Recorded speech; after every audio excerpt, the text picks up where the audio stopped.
Hey guys, welcome back to this YouTube channel where we discuss everything related to filing for Social Security disability benefits, including programs like Social Security Disability Income or SSDI benefits, and also SSI benefits, more commonly referred to as Supplemental Security Income.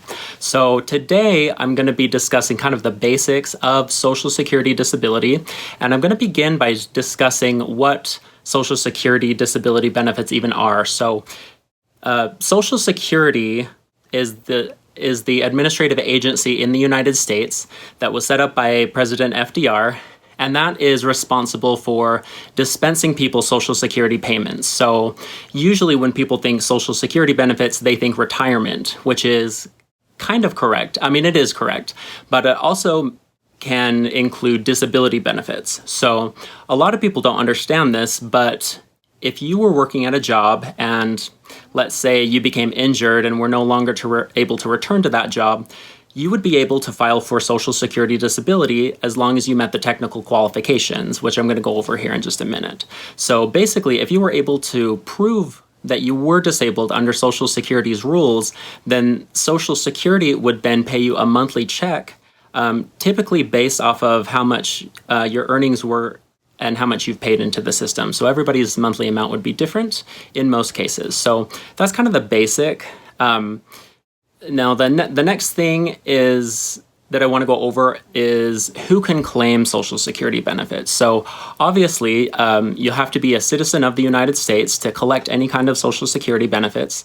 There's a lot of misconceptions that illegal immigrants can collect benefits. That is not true. And also, if you're residing lawfully in the United States, you can also have your own Social Security account, essentially. So as long as it's lawful, then you can claim the benefits as long as you're, but if you're here unlawfully, then you'll definitely have a problem trying to collect. So the next thing I want to talk about is the difference between Supplemental Security Income, or SSI, and then also Social Security Disability Insurance, or SSDI.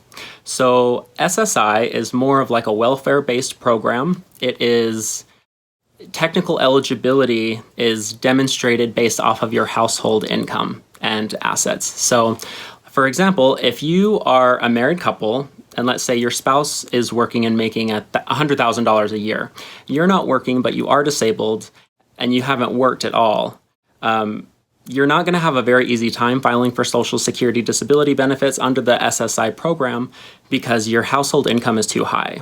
So they're basically going to come back and say that, you know, we're not going to pay you any kind of welfare benefit because your household income is so high. However, if you had worked, let's say the 10 years leading up to that moment, you were working as a receptionist. So in that case, if you had a spouse that was making more than $100,000 a year, you would still be able to file if you became disabled because you would potentially have enough work credits built up to go ahead and file. So there are two different things you have to prove when you file for Social Security disability, and that is you have to prove technical eligibility, which we just discussed. You know, you either have to have enough work credits or you either have to have a low enough household asset ratio. And potentially you could qualify for both programs if you met those qualifications, and potentially you might not qualify for either. So that's kind of the first hurdle. Second hurdle is proving that you're medically disabled, and that's kind of where the big monster comes in. There's a whole bunch of different ways that you can prove that you're medically disabled that we'll really kind of get into in a different video, but basically just know that in order to actually have a check in your hand, you have to be found that you meet the technical qualifications and also the medical qualifications. So a lot of people ask me, how long does the Social Security disability appeals process take? And I hate to say it, but it does take a really long time. I've seen cases granted sometimes they're not even granted, but I've seen cases decided in 3 months. I've seen cases decided in 4 years. It really just depends. Everybody's case is different. It's difficult to speak to any other person's case. You know, age is a factor, your past work is a factor, education is a factor, who's looking at the case at Social Security is a factor. You know, there's lots of different things that go into whether or not you're approved or disapproved for benefits.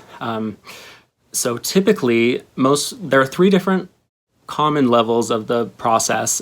When you initially file an application for disability benefits, it goes to what's called the initial stage of the process. This typically takes about 3 to 6 months. Most people are not going to be successful at this level of the process. According to my data, less than 20% of cases get awarded at this initial level.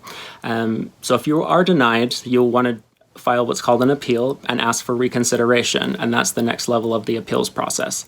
So the reconsideration process is very similar to the initial stage. They're just basically having a different person who didn't review your case at first make the new decision.